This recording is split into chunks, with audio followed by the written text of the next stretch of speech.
Lecture series with our honored guest Madina Tlostanova coming from Interview University today to us, and I'm going to shortly introduce her, and then she will give her talk, and hopefully there will be some time for questions and discussion afterwards. And this lecture will also be screened, and you can re-watch it online. I hope during the next days it's going to be quite quick. There are only a few scholars who have written about decoloniality in regard to Eastern Europe prior to its rapid popularization following Russia's full-scale invasion of Ukraine in 2022. And there are even fewer scholars who have made this decolonial turn with theoretical rigor and in dialogue with the rich decolonial theories developed in the last decades. And it will be hard to find anyone who has done this research within a global perspective, going beyond the Eastern European area and integrating perspectives and experiences, theories and stories from Latin America, Southeast Asia or Africa. Madina Tlostanova is among this illustrious group. I tried to define my first sentences. Back in 2012, her book, Learning to Unlearn, Decolonial Reflections from Eurasia and the Americas, written together with Walter Mignolo, one of the founding fathers of decolonial studies, had helped to bring Eurasia and Eastern Europe on a decolonial map. The multi-sided approach of this volume invites its readers to challenge the epistemic metrics of Western modernity and coloniality, and to learn about the complex experiences of decolonial subjects around the globe. In 2018, her book, What Does It Mean to Be Post-Soviet? Decolonial Art from the Ruins of the Soviet Empire, progressed on this theoretical path and demonstrated and analyzed the important role that radical arts play in building new modes of thought and a decolonial future. Numerous journal articles and book chapters bring new facets to these topics as well. In her research, Tlostanova openly speaks and writes about the life experiences of her generation, the last Soviet generation, as Alexei Yurchak has called it, for whom the experience of, I quote, being out of joint, so pervasive in an epoch like the Anthropocene, was formative before it became a generative human condition in the last years, as Tlostanova has outlined in her last monograph. She is taking the experiences, atmospheres and affects on the ground of the post-Soviet space. She is predominantly working on theories. In spite of her skillful use of theory and epistemology, they are not an end in itself. In her research, it's not about applying fashionable theories, as it is so often the case in area studies lacking their own theories, but about being sensitive to theoretical initiatives in the area itself and about translating them into global debates. When looking at the area, the geopolitical position of Eastern Europe as a semi-periphery plays an important role in her research, as today's title also indicates. But geopolitics is just one theoretical angle to look at the region.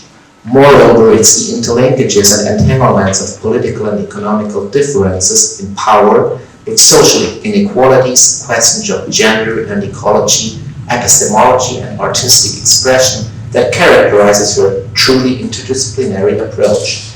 It's an approach contemporary area studies can learn a lot from, as it challenges the all too familiar and too often latent fundamentals of our disciplines. Combining different optics can help us to overcome problematic legacies, to move beyond today's revival of studying the enemy, and to get curious about the various productions of alternative knowledge and modes of existence in the region we study.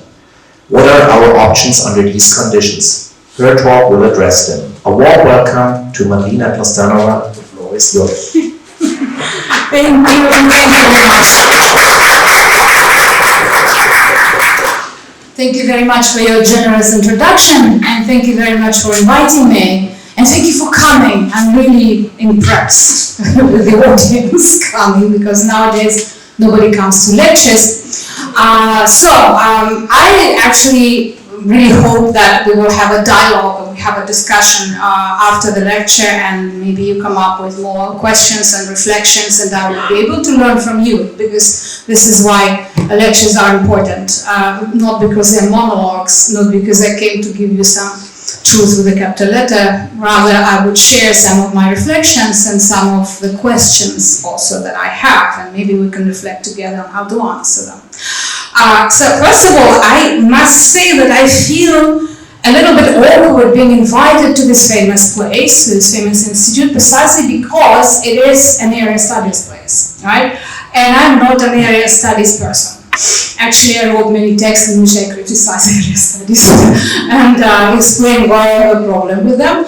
And I'm still very critical, but at the same time, I'm not dismissive because I see that nowadays there are very important processes within area studies that are moving them in hopeful directions. And one of them, of course, is this boom of decolonizing and decolonization, which has its pro and contra.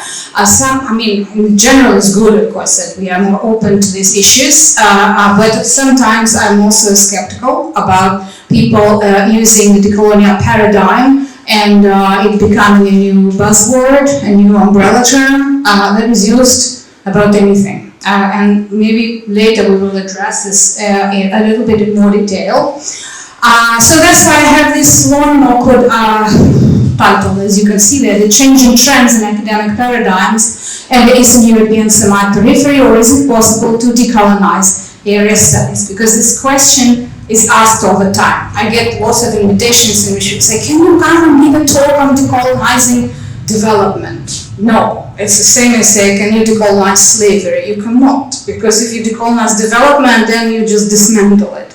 Development as an idea is a colonial concept. And I think the same is true in a different sense about area studies, but of course a lot of it depends on what kind of area studies, because each of the area studies disciplines or trends or branches, let's say, has its own trajectory, which has to be carefully taken into account and not just dismissed, but critically addressed. So let's try to do some of this here. Okay. That there have been many efforts to apply different fashionable academic theories to the analysis of Eastern Europe as a region we all know, right?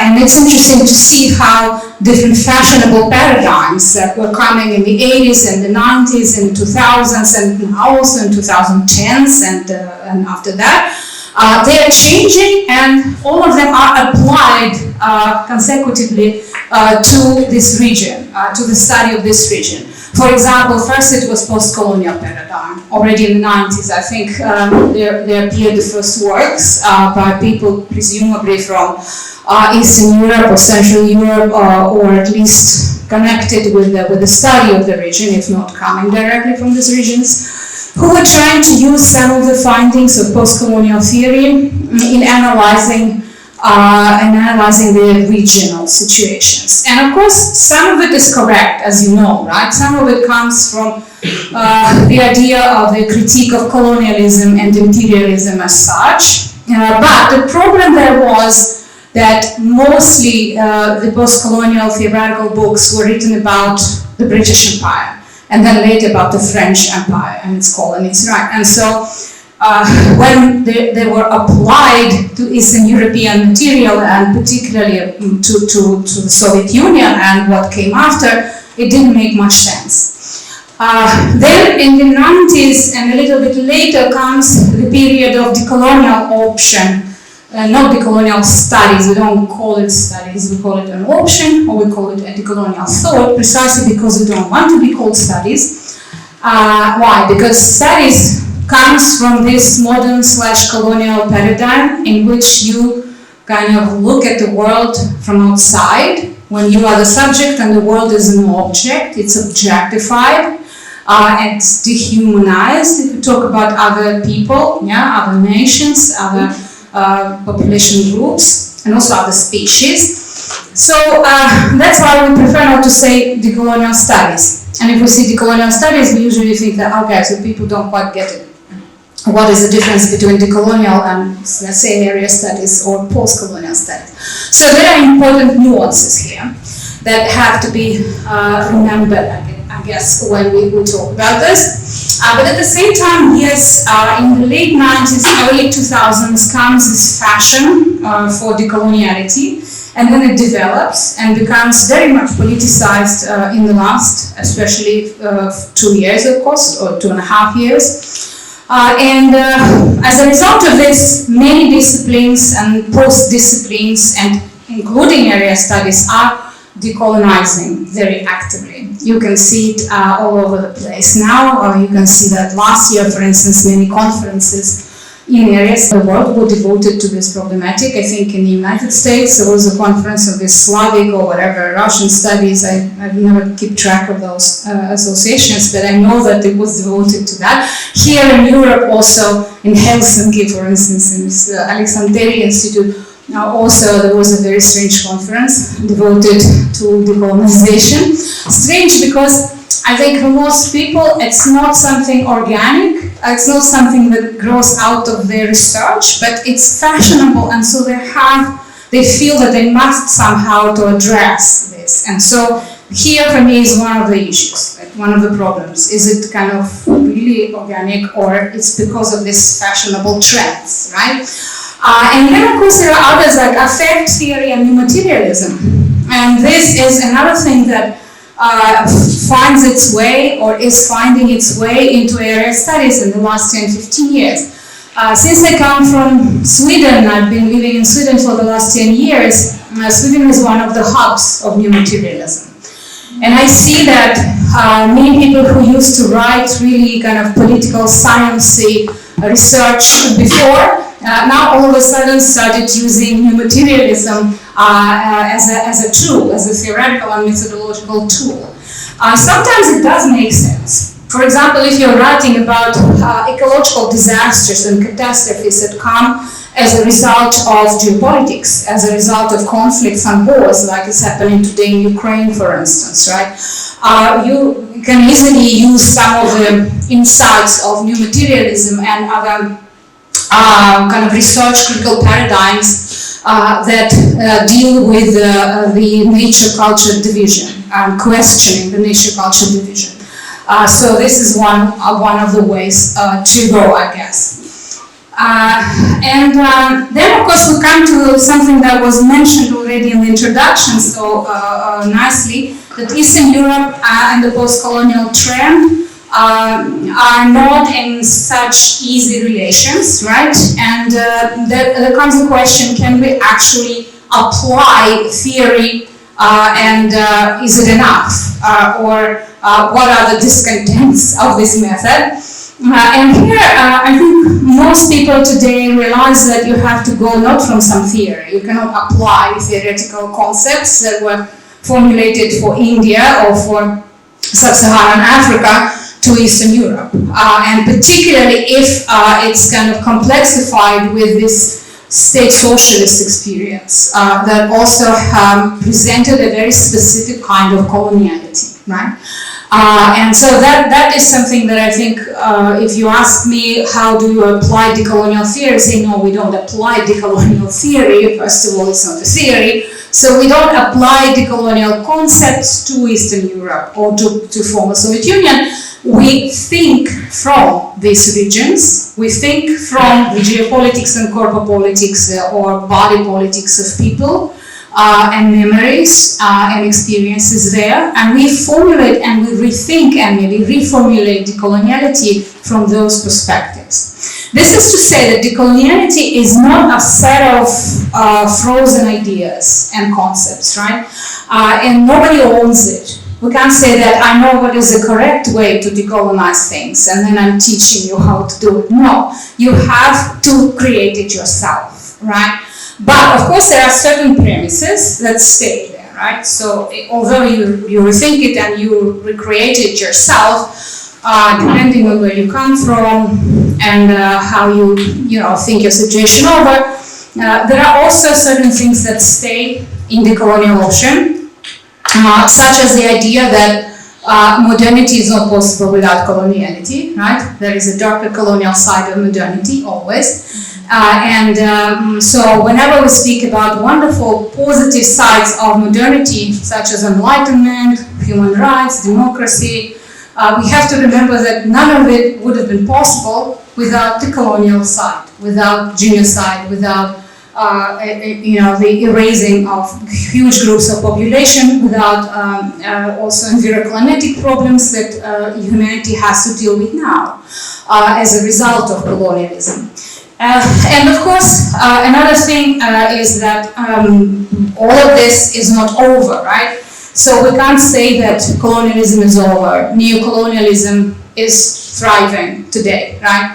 And that's why it's not a story of the past, which is often the case with postcolonial theory. That tends to be historical and descriptive, not all of it, but very often. While, of course, we need to speak about the present, and we need to think collectively about the future. And this is, I think, one of the weak points of decolonial option and postcolonial studies, both, because they are not venturing into the future. And this is something that I'm switching to in the last 5 or 6 years, when I got tired of decolonial option, I think. And so I started writing more within critical future studies and critical inquiries into the complexity and complex crisis. So there is a decolonial element there, but it's not central anymore. It's one of the tools. So let's continue. Yeah, that I already mentioned that there is. I have a question. Can we open a window or something, because it's so little oxygen here that I'm dizzy already. So if I faint, don't be surprised. Thank you so much. I appreciate it. So I already mentioned this recent decolonial buzzword and the problem of this Eastern European complex complicity and discrimination. I think this is one of the core issues here. That on the one hand made people hesitant to include this region when area studies were starting to decolonize. And again, we have to maybe take a detour here and see how area studies were mapped out in the last 25 years. And if we take, for example, departments for sort of area studies like Latin American studies, African studies, especially in the US, of course, because the US here, of course, sets the fashion and the standards. I think that the Slavic studies departments were the last one that started to decolonize. It's very interesting, to see like Latin America already in the 90s, they were kind of inviting people like Mignola there, right? Although it was strange then, right? Because most of them were very descriptive still and studying like, I don't know, writers or history or economics or something very standard. But there were already examples like that. So they were infiltrating these area studies departments and other area studies, but not in Russian, not in Slavic. So in that sense, we are witnessing now a really important shift that finally is happening in that area as well. But at the same time, there are many things that were not theorized enough. They were not conceptualized enough. And one of them is what, if we talk about Eastern Europe, like what is their position? Like on the one hand, they would say like we never had colonies. We were not empires like Great Britain. But on the other hand, what is their own status in relation to other empires that are not included in post-colonial theory, like Austria-Hungary, or the Ottoman Sultanate, or Russian Tsarist Empire, right? So in that sense, it's very interesting how all of these things were entangled together, and how, as Laura Doyle writes in her wonderful book about inter-imperiality, it's very interesting how later these things were censored. So when national ideologies and national identities were created later, when many East European countries became kind of nation states, right? It was not okay to carry all of this legacy together. So some of these imperial legacies were erased, some of them were forgotten, some of them are not part of official histories anymore, right? And I think something like that is happening now also with former Soviet republics / colonies, because they're also writing their history now, right? And creating these political / historical national identities, and it's very selective. It's a very selective process, but it's not many people who actually pay attention, scholars, who would actually sit down and analyze why it's like that, and based on what it can lead to later. So on the one hand, there's discrimination that is discussed a lot, especially if we take the narrative of victimhood that was created as a result of the Soviet influence, right? And in the certain Cold War type of area studies, we see a lot of that. Like so many European countries, Eastern European, Central European countries suffered from the Soviet dictate. So it's this victimhood, and it's this kind of famous or infamous, depending on how you look at it, stories of, okay, why the West didn't help us, why the West allowed the Soviet Union to take over Eastern Europe, for instance, right? And so there is a lot of that written in the 70s and the 80s, like Milan Kundera, for instance, or people like that, right? But on the other hand, recently, in the last 10 years, we can read also a lot on complicity narratives. And I think that's also important when we talk about Eastern Europe. Complicity, meaning that it's not direct colonialism or imperialism on their part, but it's taking part in other countries' imperial projects. And there is more and more stories and narratives on that. Take Estonian artist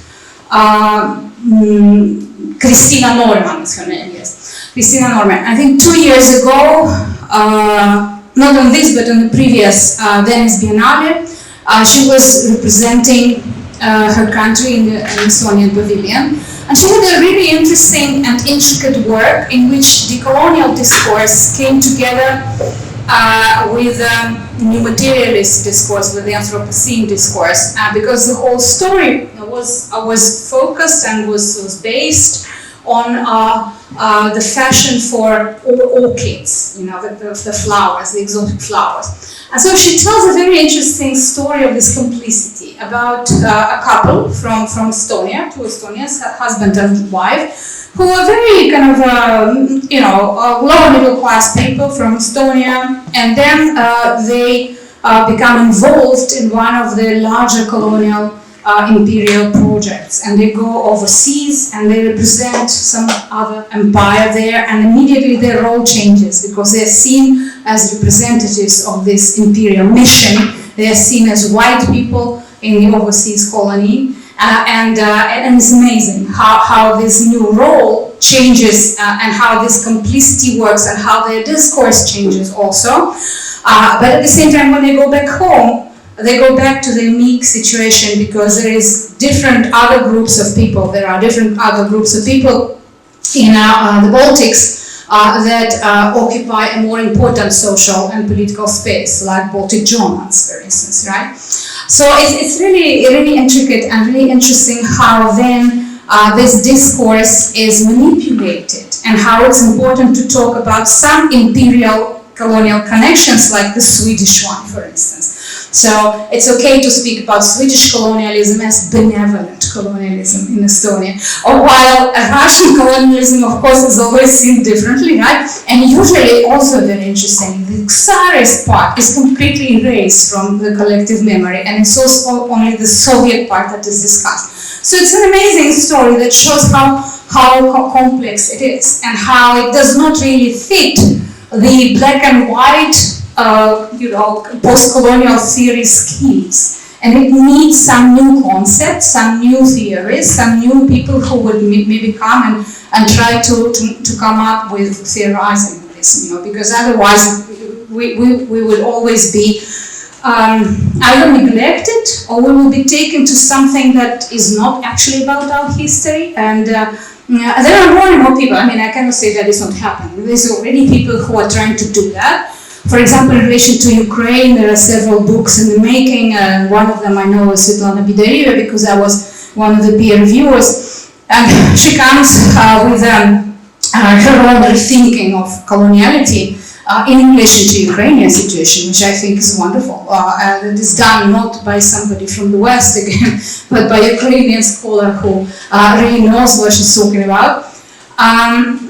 So there are some overlaps, of course, with post-colonial theory and with decolonial option, but not entirely everything can be described and explained with the help of decoloniality. I give you one example. For instance, although I've been collaborating with decolonial theorists thinkers for many years, starting from 1991, I think.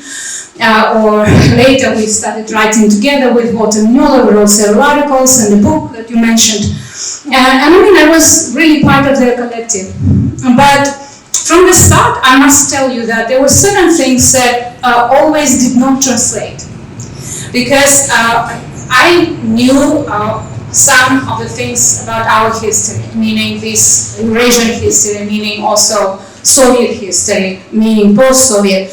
And it was very, very hard to explain to decolonial thinkers what it's all about. And there are complex reasons for that. Some of them personal, others political. One of the reasons I think comes from them being largely leftists and being nostalgic about the socialist utopia. And for that reason, I think when in 1991, it was clear that the socialist utopia is over, and at that point particularly, the leading discourse was like, there is no history, history is over, it's the end of history. Of course we know that it wasn't the end of history, but at that point this is what you could read everywhere. For this reason, decolonial option emerges as an effort to do something in this very pessimistic situation, when it's clear that, as they wrote, the state cannot be democratized and the state cannot be decolonized. Meaning that democratized cannot be because socialism collapsed as a concept, and it cannot be decolonized because all anti-colonial movements came, they resulted in political decolonization, but they didn't lead to actual decolonization because neocolonialism continued in all of these places, right? So that's why they come up with it, and it's very hard for this group of people, and I know many of them. Some of them moved to the US, others are still in Latin America, in Africa, in Central America. So they still are connected nostalgically to this socialist utopia. And first of all, they don't know much about what actually happened in state socialist countries, and it's very hard to explain to them what it was like, right? And on the other hand, they tend to dismiss your experience, and that's something that I get very annoyed with and sometimes mad also when people tell me what happened to me or my family or my ancestors, and because they read some book, written by Mr. Jones or whatever. So that is a problem, unfortunately, that is still there, speaking of coloniality of knowledge and this kind of intellectual racism that continues, unfortunately. We have that discrepancy and that gap with my decolonial colleagues, and particularly when it came to something that I will come to in a minute, which I call double critique, and it has its interesting traces with Moroccan thinkers and Moroccan sociology and also artists and writers. So, although the decolonial option claimed that it was critical of both socialism and capitalism, to put it bluntly, in reality, it wasn't. In reality, I think it gradually went more in the direction of the critique of the West. This kind of homogenized, collective West, to use the quotation from whom. And so, it was like that from the start, but it was continuously growing, and now unfortunately there is no double critique left. And when I speak with many of my decolonial colleagues, we don't understand each other, especially in the last 3 years, because for them, I think one of the part of this critique, the internal local critique that should be there, completely vanished. So they are ready to kind of like anybody who's against the US. That's enough for them, right? And that I think is very awful. And at the same time, with post-colonial critique also, maybe to a lesser degree, but my experience was talking with different post-colonial kind of groups in different countries, including South Africa, and here in Germany and other places. I also see that they just don't go in many directions, including Austria-Hungary until very recently, including the Ottoman Sultanate until very recently, because of course it's not a Western empire, right? So there are very, very few scholars like Monica Albrecht, maybe here in Germany, and several others who write about that, but not many.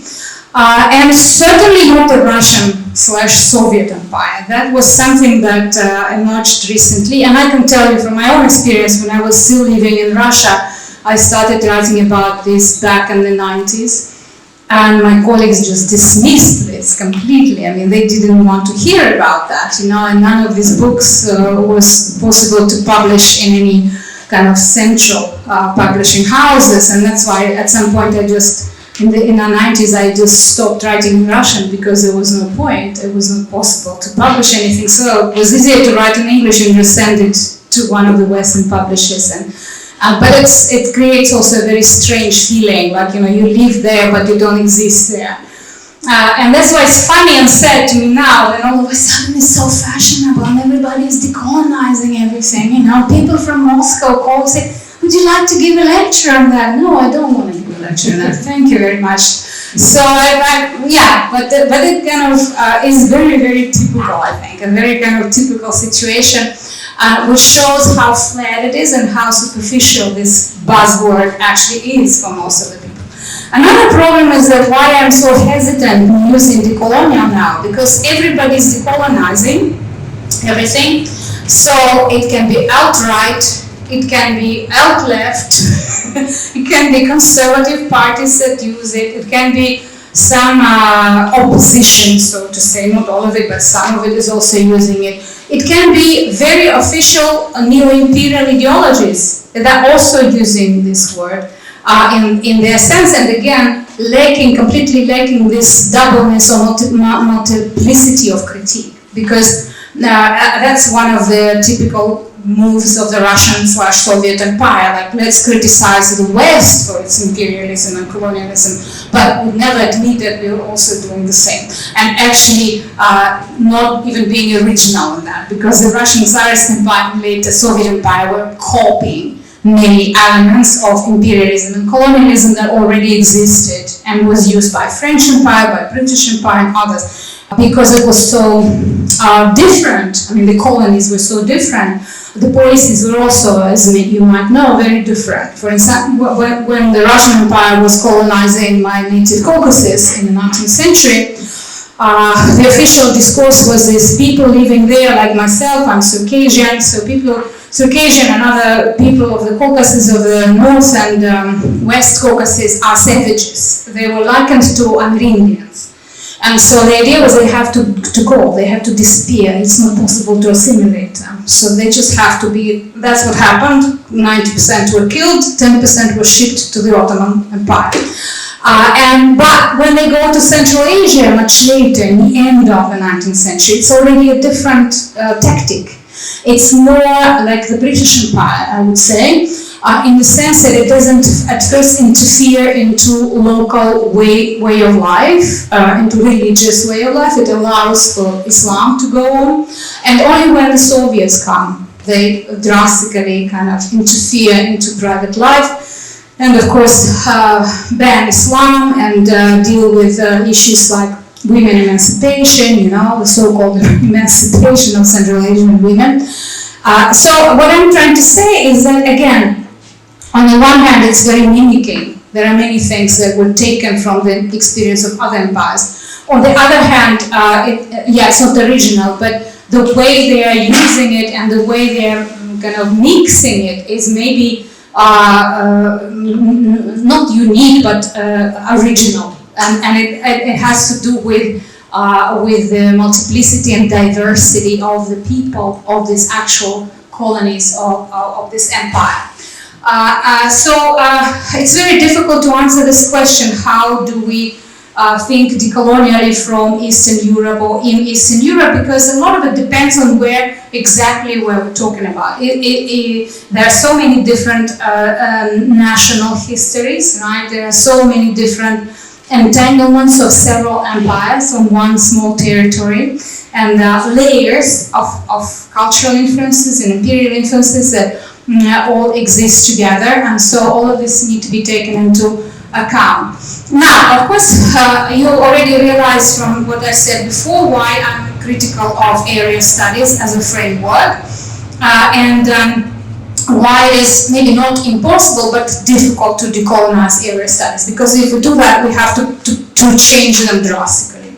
We have to question the origins of area studies. And it's the same with anthropology, right? It's the same with comparative philosophy that I used to teach in Russia many years ago, because the grounds or the core of these disciplines are imperial. They come indeed from studying the enemy. They come indeed from learning something about a group of people or a region whom you are going later to dehumanize or use in certain kind of objectifying way. You find it in so many disciplines. You find it in film, out of all places, right? For example, in filmmaking and film studies, because even the way camera works is also objectifying, right?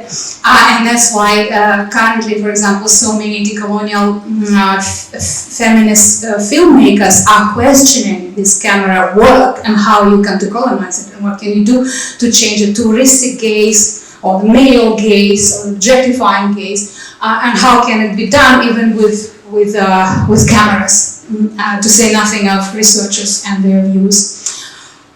So yes, Eurocentric biases, if we talk about studying the enemy, and there are also anthropocentric biases, and that's how new materialism comes into the picture. So we are not questioning just the male gaze or the European gaze, the Eurocentric gaze, Euromodern gaze, but also the human gaze, the fact that we are human researchers and we are dismissing other species, we're not taking them into account.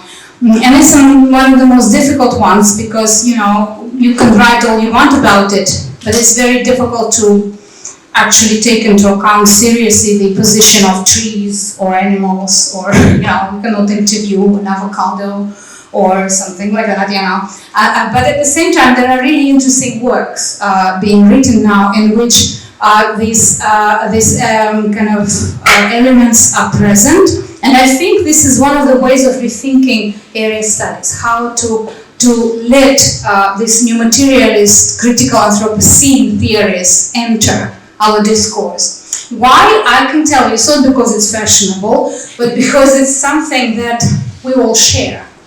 Being human on this planet.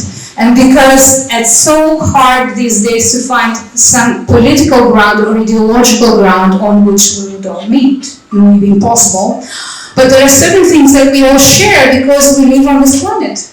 And we have or don't have a future. So that's why in my last book I concentrated on this, latest book I hope, I concentrated on this defuturing and refuturing. On this set of issues that is global enough to interest us all because we live on this planet and we are thinking about the future and we have one. But at the same time, of course, we enter the situation from different angles and in different capacities, and some of us are more privileged than others, right? So if you live in Germany, probably you're fine with more or less, right? There are some ecological issues, but they're not so urgent. But at the same time, you may be living in a country which will be soon flooded completely, or everything will dry up because of the climate change, and within 20-30 years, it will be impossible to live there. So that's what I'm trying to say, that, I think that area studies have to change in that sense to become much more global and very climatic. And along with discussing political conflicts, they have to pay more attention to these environmental issues. Because even if we take such a painful issue as migration today, especially in Europe, but in other places as well, of course. We can discuss who is allowed, who is not allowed to come. People, as countries build walls to prevent migration. But at the same time, no politician think today, or very few politicians concentrate on the issue that within 20-30 years, it's predicted by scholars that there will be millions and millions and millions of migrants because of the climate change. And there's already more climate migrants than political migrants or war migrants. So how does this fit into our area studies? who thinks about that? What kind of agency is needed to collectively reflect on that? Because this is a global issue. It's not a national issue, it's not a regional issue. But at the same time, I think area studies could take and must take this into account if they want to survive in the 21st century. So that's why I was thinking about these anthropocentric biases. Yes, and all of this, of course, is thinking in subjunctive mood, because we cannot know what the future brings. What will happen as a result of this today's current radical decolonial reassembling of area studies, because right now I think area studies is in this mode of remaking. And you go, as I said, to any conference and you see how people are struggling with this and they're trying to reinvent their discipline. Anything can happen, and some of the examples are really wonderful, like Ruta. I'm sure that you've heard about Ruta, this new association that was recently established, and they had the first conference in Ukraine, in Western Ukraine. And it's wonderful. When I read about it and I saw on the internet that they're inviting people, you can join them. And I think it was created in spite or despite these canonical area studies that existed and always were framed around Russia, right, if we talk about this region. And so, yeah, but on the other hand, I have many questions to the organizers of this organization. One of them being like, what is at stake there? Like, what is the glue that connects them together? Because they put Eastern Europe, Central Europe, the Balkans, Central Asia, North Asia together, and something else I think. Yeah, exactly. So what is it? Is it like colonial imperial legacy? What colonies or empires exactly? So I would love to read more about it, and I'm really waiting for the people who are involved in this radical rethinking of area studies to write something conceptual about this, because I don't think that it should be just based on, okay, who was always excluded, let's form our own association, it's fine, it has the right to exist, but for how long it will exist, So for me, these are very important issues, like how far do we go in our decolonizing of area studies, how far do we deconstruct, and what are we left with, just, ruins, and then what do we do with them? How we rebuild them again? Do we want to rebuild them, or maybe we use other principles, not regional principles? Especially that the world is changing so drastically in front of our eyes now, so we don't even know in 10 years what kind of regions, what will be the political regional division of the world anymore, These are not, I don't have answers to that, but I'm just offering you some of the ideas that you might think about yourself, or maybe you come up with some interesting ideas.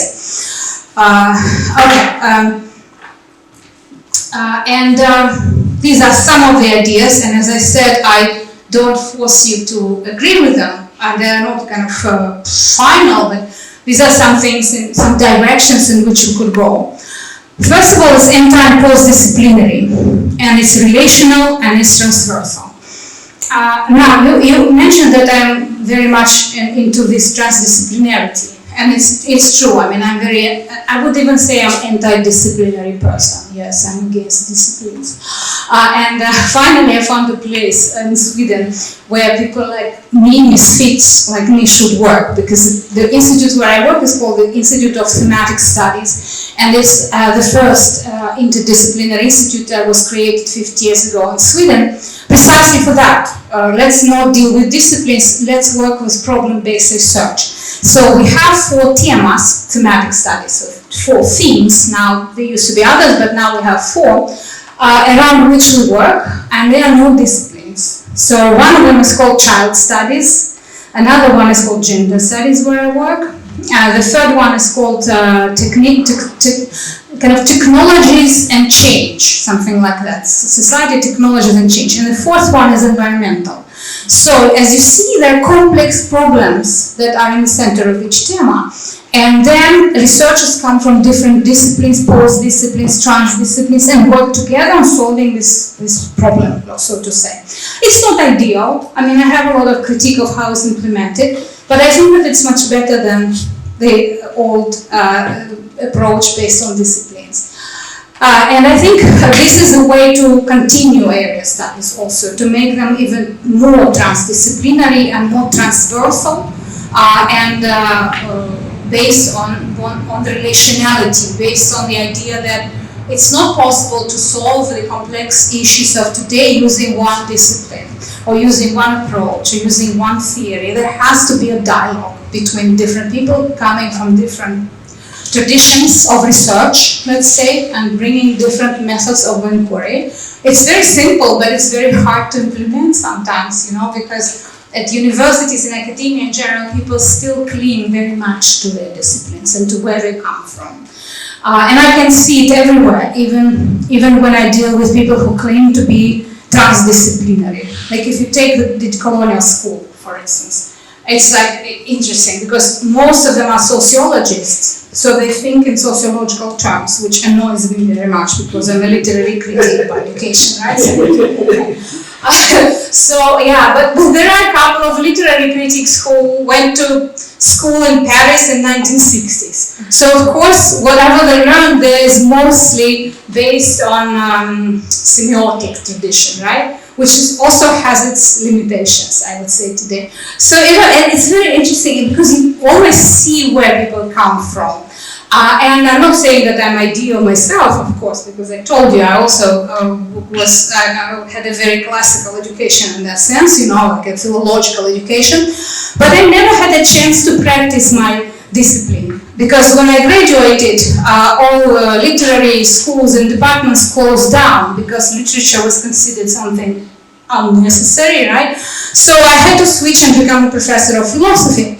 And of course I heard all the time from philosophers like, you are not a real philosopher because you don't know this and that, or you do something very untraditional. And then I heard the same from literary studies, who also thought that I was not working within their canonical principles. And so in that sense I feel quite okay, and found myself very much at home in this Institute of Thematic Studies.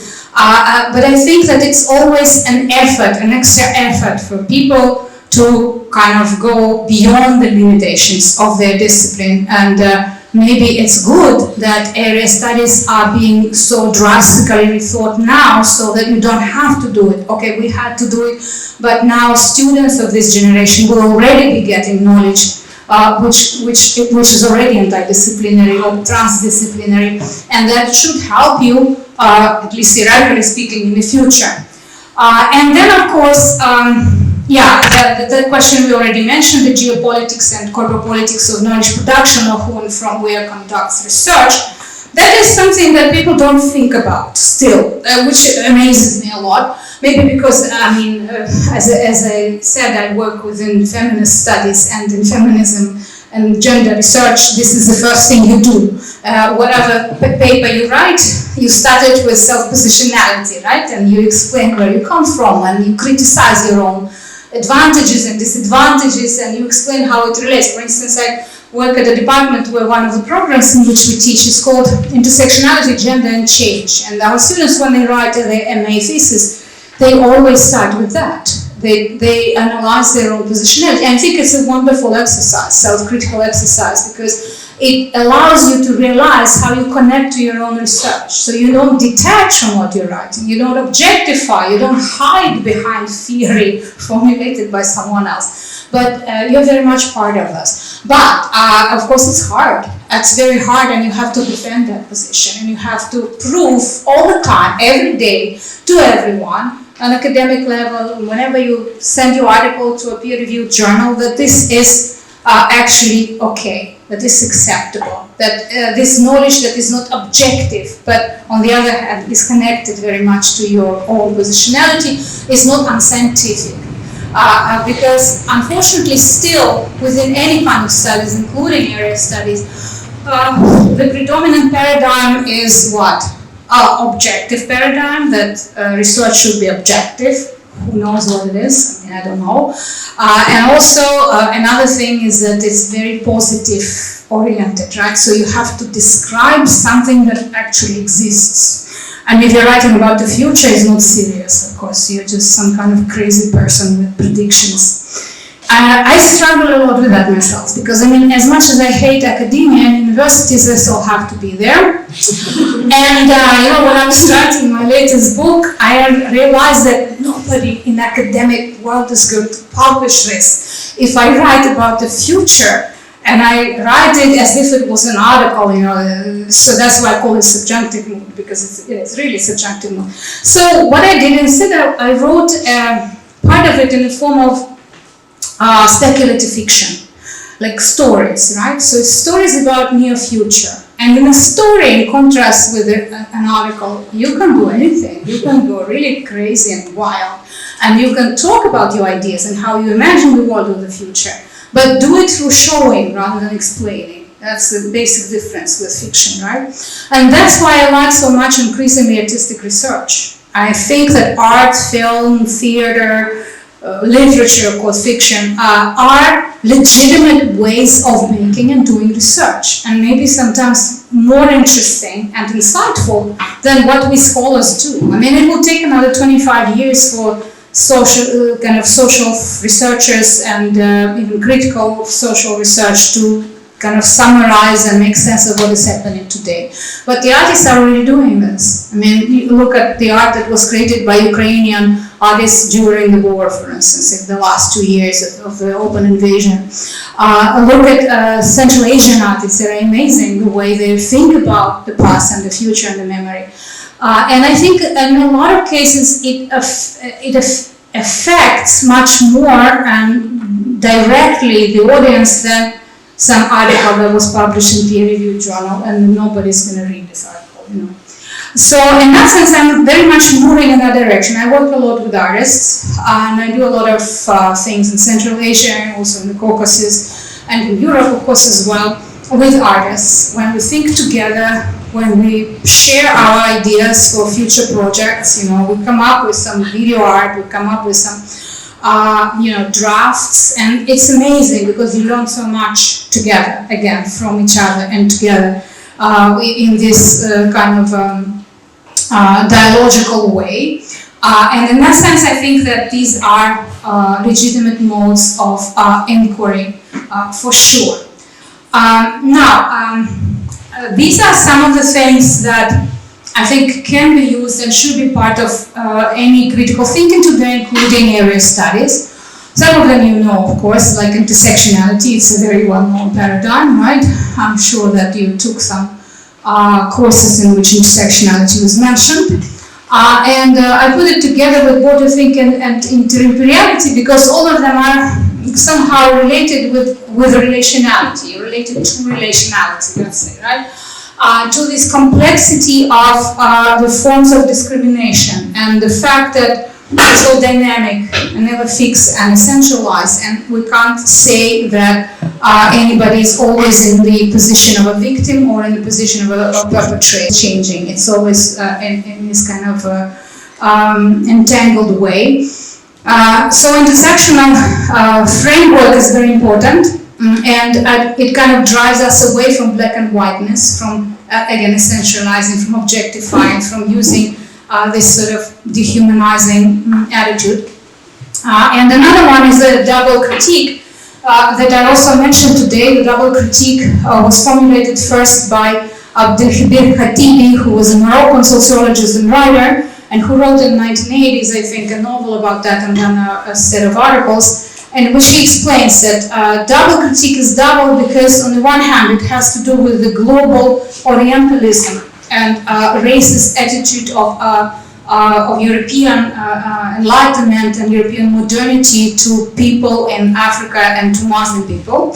But on the other hand, there's an internal level of discrimination that comes from Moroccan society and that is connected with specific forms of Islam that are fundamentalist, they're limiting towards critical thinkers like himself. So for him, it's a constant struggle. It's a constant kind of keeping in mind these two different levels and juggling them and being critical to both traditions. And then it was further on taken by Fatima Mernissi, who was a Moroccan sociologist and also a feminist, and who continued using this double critique, talking about feminism and explaining how Moroccan feminism relates to Western white feminism.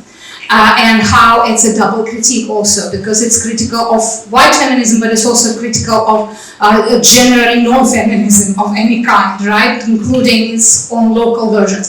And I think that this is a very good principle, because it allows us to nuance things, to complexify things, instead of seeing everything as black and white, right? And this is what I think is lacking from current decolonial option, and that's why they don't understand, for example, the Russian invasion of Ukraine, and totally refuse to be critical enough and nuanced enough in its interpretation. I think that this is unfortunately typical of many European countries today, that, as you know, have a tendency to go into nationalism, again, into anti-immigrant discourses, right? And so this double critique is what originally attracted me to decolonial option, and that unfortunately it gradually lost now. So I think that if it wants to continue existing, it has to revamp that double critique as an important element of decolonial option. And peritopical and multispatial hermeneutics is also something that I wrote a lot about. I think we wrote together with Mignon in that book. It comes also from Raimundo Panikkar, who was a very interesting kind of a theorist of religion, theologian, and also a comparative philosopher. And so he tries to explain how hermeneutics works in a situation where people come from different hermeneutical traditions, meaning that they don't share the horizon, the hermeneutical horizon. They don't share the same ideas and the same background, cultural, historical, that would allow them to understand each other without too much explaining. Right? It works on a European level. You can check it with each other.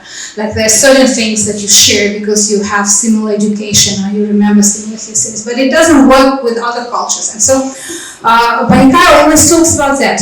How do you understand, or you attempt to understand the other with which you don't share this hermeneutical horizon? It comes from a completely different tradition. And there are some opacities there, some untranslatabilities there, some incommensurabilities, right, that you cannot really overcome.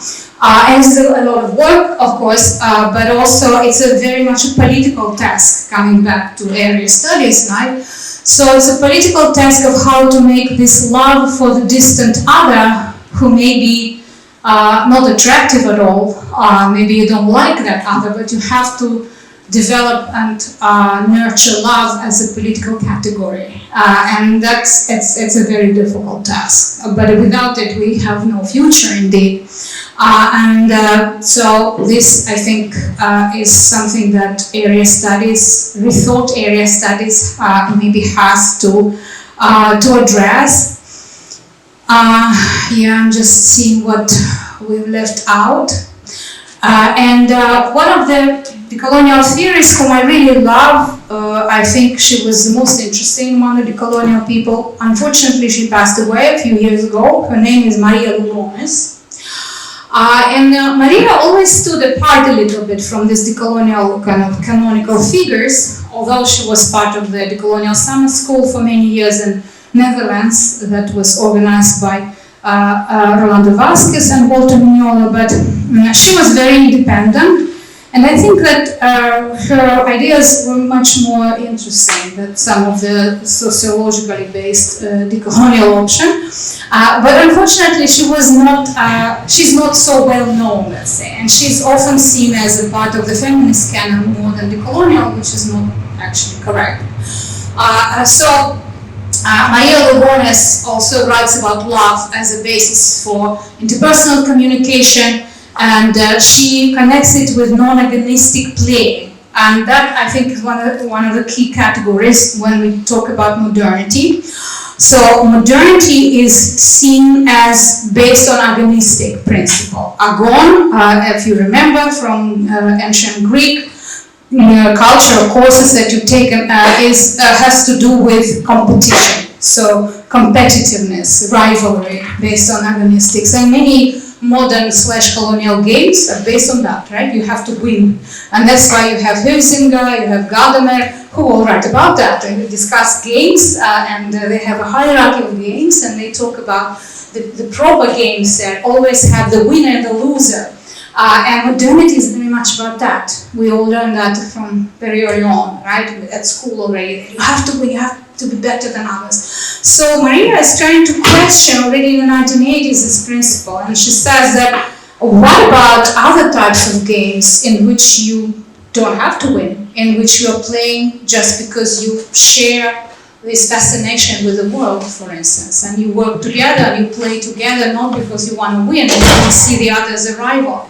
And again, it might look as if it's not connected with what we're talking about, but it is, because today's politics is based on agonistics, and it's based on rivalry of who is more victim than others. It's a victimhood rivalry of a sort, of victimhood nationalism, that unfortunately is everywhere today, you know, and a lot of misunderstandings or refusals of groups like decolonial people to listen to others who are suffering, or their refusal to take into account the Ukrainian tragedy, for instance, comes precisely from that. Because there are certain other global narratives that they subscribe to, you know, and they just refuse to see the whole Soviet / colonial narrative as more important than the larger post-colonial one. So these are two narratives that are fighting, like the global anti-post-colonial one, which of course refers to the global South, right?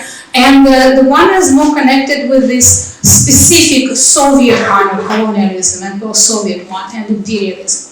But in fact it's very wrong. Why? Because it's all part of one global story. It's all about coloniality. It's just different versions of it, right?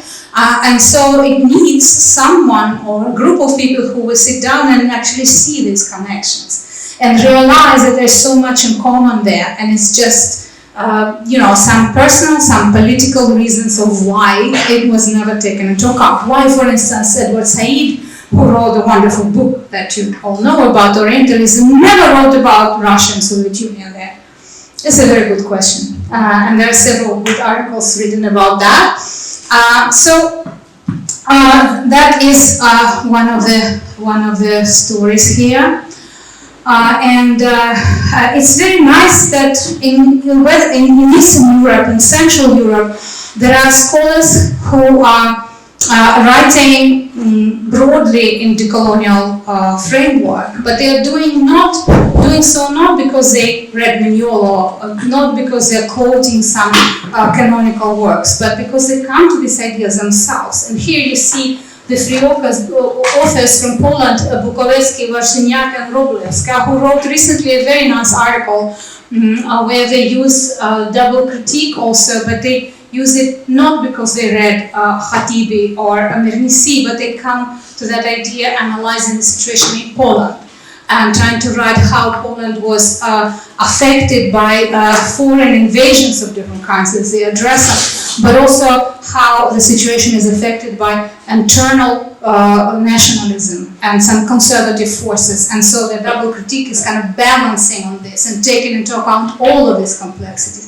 So I know that you are tired already, but that was what I was trying to stress several times during today, that we have to go in the direction of complexity and adding more layers to what we're doing rather than simplifying it and going to this kind of, radical black and whiteness, although the current political moment sometimes requires, it's much easier to slide into the simplicity and black and whiteness, but we shouldn't do that because we're scholars, right? Thank you.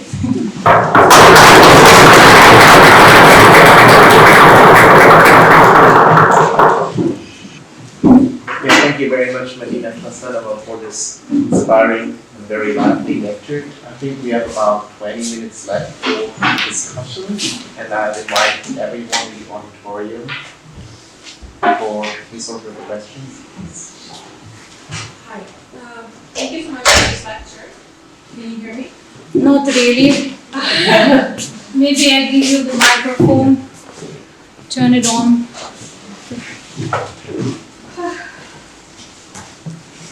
Thank you. Very intimidating. Does this work? Thank you so much for the lecture. I tried to follow you thinking, so I'll read my question from my notes. So you named some key ideas of decolonial thinking, decolonial option, and first modernity decoloniality, then new colonialism, and you ended with some terms that are particularly relevant today. So I was wondering, when you reformulate the decolonial option in this Eurasian, North Caucasus, East European context, does this operation produce new key concepts for the decolonial option? So are there East European, Eurasian, North Caucasian enunciations that should be taught at the center of decolonial option as taught from this position? Sure. Yeah, thank you very much for the question. Yeah, for sure. That is the point, I think, that there are already emerging new concepts and new ideas.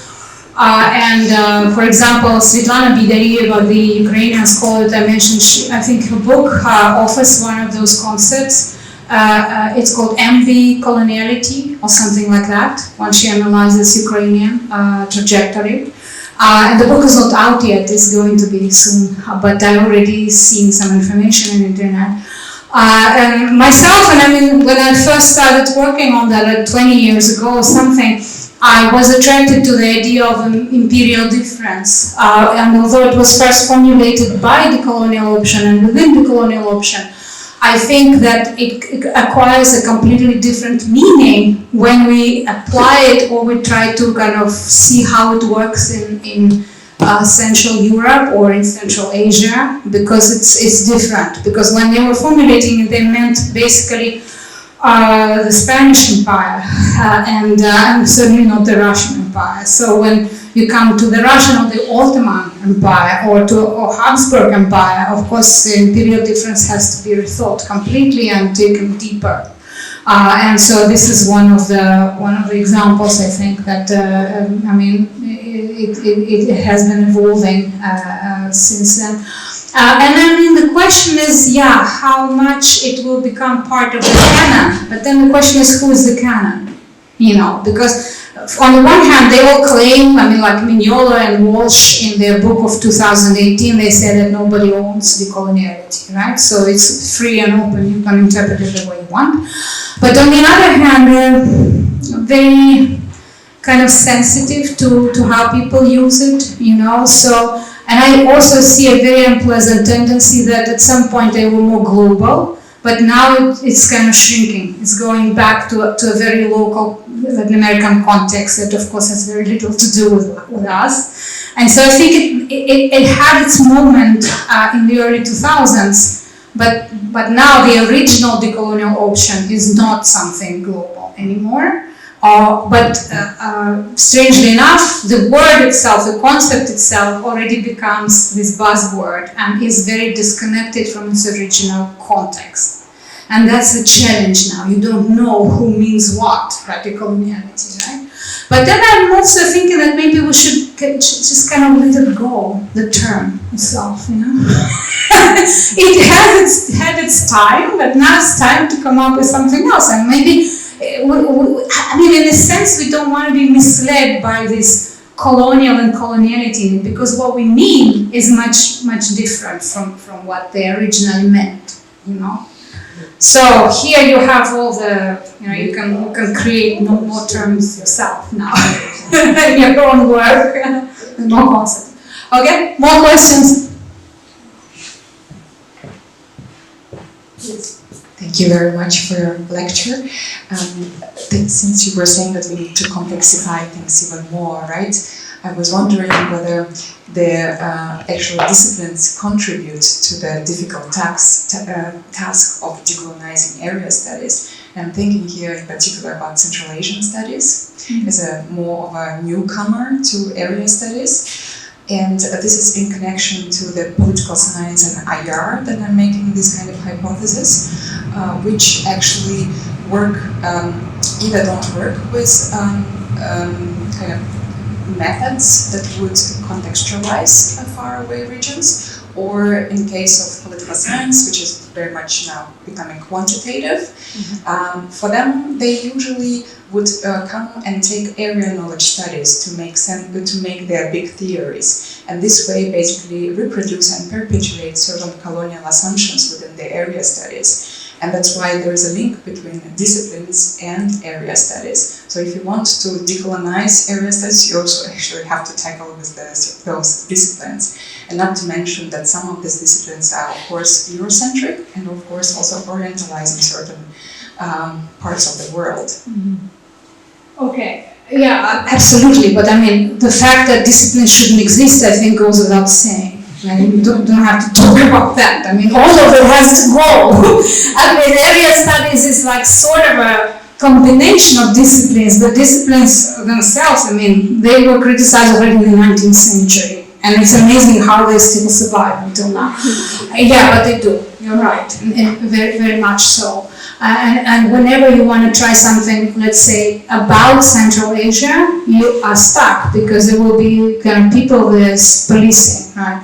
And I get a lot of, there's a lot of weird journals now that write about that, you know, like, and very often I get these invitations to peer review articles, and I see how young researchers struggle with that. They want to write something differently, but there are certain frames imposed by these journals, and if you don't meet these requirements, you're just rejected, you know. And I sometimes, when I have time, I go into these kind of quarrels with these journals, because they send also the reviewers a certain form, you know, like you have to tick boxes, like, okay, does it do that? They say, do you have to follow this? This is a great article, but it doesn't fit your stupid requirements, so let's just discard your requirements. But they disagree with that, yeah, because they still run things, but that's the point. That's why I said I'm so much, I dislike academia and this parochial sort of university as an institution, because you cannot decolonize that. It's a colonial institution. It was created as such, you know. So if you decolonize it, then it's not a university anymore, it's not academia anymore, it's something else, right? And that's a good question. We have to create something alternative where learning processes should go, but we have to do it collectively. I cannot do it myself or with other 5 colleagues, you know. It has to be a larger collective effort of thinking people, let's say. And I hope the new generation will do it, because for the new generation, there is even less future, in the sense that there are no jobs. Academia does not guarantee you anything. You can have 3 PhDs and be with no job for the rest of your life, you know. So maybe you have nothing to lose and you will come out with something alternative. I hope so. More questions?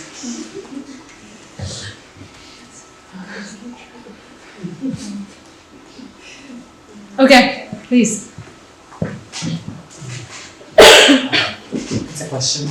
It's a request for clarification.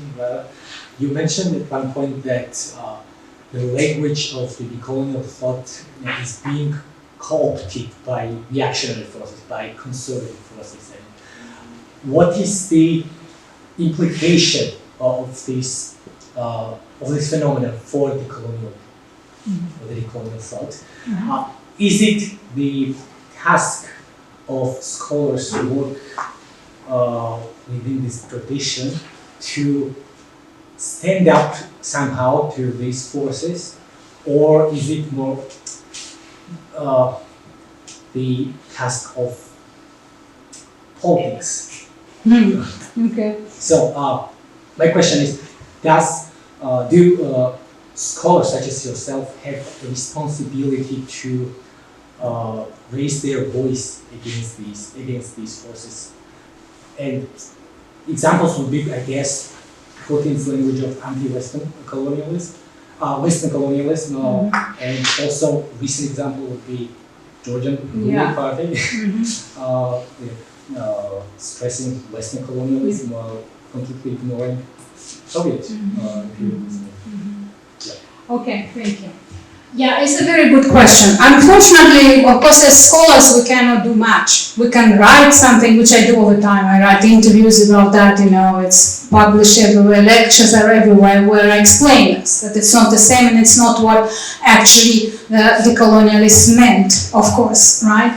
But it's not enough. Because these forces are very manipulative and easily selectively take what they need from this critique, right? Unfortunately, the canonical decolonial figures, they refuse to comment on that. We had a lot of discussions on this with Walter Mignolo, for instance, and he said it's not my problem how people interpret my ideas, which is questionable, right? But at the same time, we do try to raise their voices. For example, I was several times invited by Georgian media to give interviews on that. I did that 2 years ago, and recently in one of the online journals where we actually discuss these issues, but and in other places. But it's not enough, and in some sense, whatever you write and it's published, it's vulnerable in the sense that anybody can use it, unfortunately. But I think that what is needed is to do more, maybe. It's necessary to write more and to have certain sources, that would be meticulously devoted to that, to these discussions, rather than saying, okay, I published a book and now it's not my problem how people interpret it. But unfortunately, I have to be very critical here. Decolonialists all over the world are not very connected with each other. Actually, there are several groups that don't speak with each other even, and so each of them have their own kind of positionality, and it doesn't help them to be powerful enough. As for politicians, of course, ideally it would be great if politicians who have the task of dealing directly with the public, with the people, would do that. But how many politicians do we know who would be really interested in decolonial option or whatever? I know several, but these are precisely those conservative politicians who want to connect with you because they want to use you and your ideas for their ugly purposes. And so you have to really be very careful each time when a politician tries to connect. I do it all the time. I have to then investigate who is this person and what is behind him. So unfortunately, it's very hard. It's very, very hard. But thank you for this question. Okay, we run out of time, right? We're not No, we still have 7. Okay, but you stop us when we're too long. Okay. Thank you first of all for the very nice presentation, very interesting. My question, because you already mentioned that we need to decolonize universities or education as itself. What I was thinking about, I've never heard much about colonialism as such, represented in history, for example, at school, So at least it wasn't presented like this. So what can academia do to change this also in the terms of education of younger people? And what kind of role does academia play here? Thank you. It's a very good question.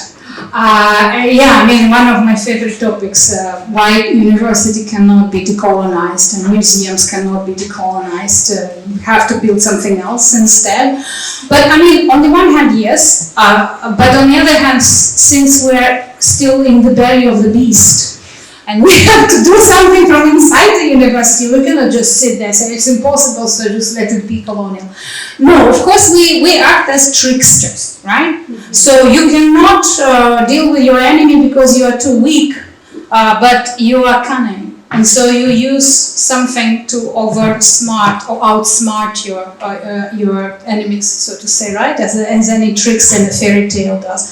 For example, you are teaching a course in history where colonialism is not mentioned, but you change, the syllabus. You add certain works that your students can read, and then you can discuss this. And you are not forcing this on them; you're just giving them sources, and so then they think critically. I used to do it all the time when I was teaching a course on history of philosophy in one of the horrible Russian universities many years ago. It's a horrible course in the sense it's very colonialist history of philosophy. It's usually taking Western philosophy as normative and the rest is like pre-philosophy, not quite philosophy, all this kind of thing. unless you give them other sources, you give them something else so that they don't only know ancient Greek philosophy and Kant and Hegel, but they know something else. And then you can have discussions, and then they can broaden their imagination somehow, you know. Or, for instance, I was once teaching American studies because I was also trained as an area studies person many years ago. So American studies, yeah, we talk about politics, American political systems, right? And so along with U.S. Constitution, you can read Iroquois Constitution, which also was used by the founding fathers, by the way, to write the American Constitution. So it's very interesting because then they see these documents back to back, and then they see this darker colonial side. Yeah, so you act as a trickster. You include certain things into a curriculum. You invite people. Like now, I'm teaching a course, for instance, and I'm not allowed to have officially co-teachers from other, but I have guest teachers. For instance, I invited a guest teacher who's a Sami teacher. Sami are the indigenous people from of the north, you know, who live in Sweden, in Norway, in Finland, and in Russia, and Kola Peninsula. So they are like the indigenous people of the northern countries, right? And so I have this person, and the students appreciate it because she comes and she has this direct, experience and stories of her families, and also she is herself a PhD in gender studies, and so she has all the the research and the methods at hand. So we do the small things, but unfortunately, as Audre Lorde, I think, wrote the famous words by Audre Lorde, that you cannot dismantle the master's house using the master's tools. So while we are still using these tools of the university, we cannot do much. It's all limited. But we should do it still. Waiting until the university finally collapses, it's in the final stages. It's like, hospicing modernity. Have you read the book? It's a recent book, it's really wonderful, really recommend it. It's called Hospicing Modernity. And it's a metaphor that is used by the author, who is partly German and partly indigenous person. D'Oliveira is her name, yes. And she says that modernity is about to die. And so as a person who has cancer and sick into this hospice, you are sitting there waiting, trying to make this dying easier for this modernity, right? Listening to stories, but being aware that it's going to go very soon, And so we have to imagine politically what will come after and collectively create it. So that's my attitude to the university. It's dying soon. Okay. Okay. So I think this is something that I also struggle with myself, because I know some of the people coming from these social political movements of indigenous people which are within Russia, and I know them, personally. With some of them we can collaborate, but they are invisible. They are seen as extremists, basically, right? That want to become independent. And in the West, it's very hard to explain to people in the West that there are so many people living in Russia, not all of them are Russian, and that maybe they consider themselves colonized, right, and they want to be free. And unfortunately, as somebody told, now it's the logic of the passport, right? It's not even ethnicity or race anymore. It's like if you have a Russian passport, it's enough to be cancelled, right? And these people do have Russian passports. They were not asked, their opinion was not asked if they want to be the citizens of that country, but they are. But at the same time, I know that in North Caucasus, for instance, the Circassian movement, which is now gaining force and popularity, is very young. It's mostly young people, younger generations, and they're amazing. And you're right, it's of course not about universities, because universities are scared to death of the regime, and so it will be very much pro-Putin. So they do their own stuff outside, like social movements, and they find money outside sometimes, so the diaspora. Now, of course, most of the activists are abroad, so I see them every once in a while in Germany or in Sweden or somewhere else. But I don't know, I think that we have to create, again, certain categories and introduce them into the political and also scholarly discourse, so that people learn, for example, in the West and in other places, that there are other groups, and that they don't fit these known things. Like recently there was a discussion how to call this Ruski, like non-Russian, right? I said, so is it a category that can connect people somehow with those that are Ruski but they are non-Russians and they are also against being considered as part of this regime? And I don't know, I think it's very much in the making. It's not yet something, but what I think is important here is that they have to again have transversal coalitions. They have to see each other. So it's not a very much ethnic national thing in each particular case, but they have this relationality between them because some agendas kind of intersect. And this is what the regime will be very much scared of because it's much easier to divide and rule, right? So I would very much like them to have some kind of space in which they could come together and create some political identity of identification, let's say, of some sort. But how possible it is, I don't know. I mean, it's open, yeah. Okay.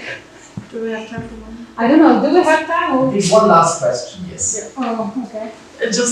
Thank you for that question because I was also thinking how important are academics or people who are researching colonialism, post-colonialism also to amplify voices of indigenous people and to help them get together, and how can academia actually help from the inside belly of the monster's belly, basically? I mean, of course, theoretically speaking, yes, I would be all for it. But the problem is that academia is neoliberal these days, and it gets money from the state or from private business. In Europe, mostly from the state.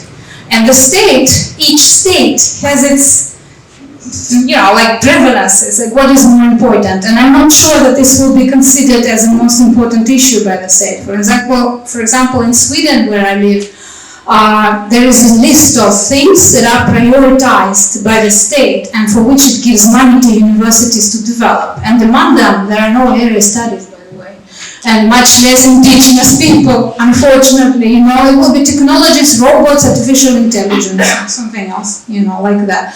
So it's mostly a question of money, just to put it bluntly, and a question of political will, of course. And I think that with political will, we will find people who will be very interested in that, and myself would be very interested in that. But you have to have some institutional support, and that is one of the major problems with universities today, that have no resources to support that, because they are state universities in most cases. And if they are private, again, the private money decides who pays for what, unfortunately. But then the universities are not the problem. But it's the way they are funded, the resources from they have. I think this is part of the problem, but university itself also, because who runs the university based on what, how disciplines, and that also I think is a problem. And a lot of it is connected with money, with allocation of resources and what they're afraid to do, what they're all kind of censoring today, unfortunately. It's not to say that it's all bad. There are wonderful researchers there, but we're all part of the system that forces us to act in a certain way. That's what I was trying to say. That the question is what could come instead? Yeah, that's a very good question, and again I said it's open for us. We have to do it, and it's very hard because when you're part of the university system, it's very difficult to all of a sudden stop doing that. Who can afford that? I give you several examples, like Sarah Ahmed, who had the fame and the resources to do that, and the guts to quit the university as a full professor and say, I don't want to have anything to do with it. Or my co-author, Tommy Fry from Australia, the philosopher of design, who did the same. But there are not many people who can afford that. And that's the problem with the system, because as long as it continues to reproduce its coloniality, and then we produce, people with PhDs who have no future, unfortunately. Okay. Okay, that's the most optimistic note.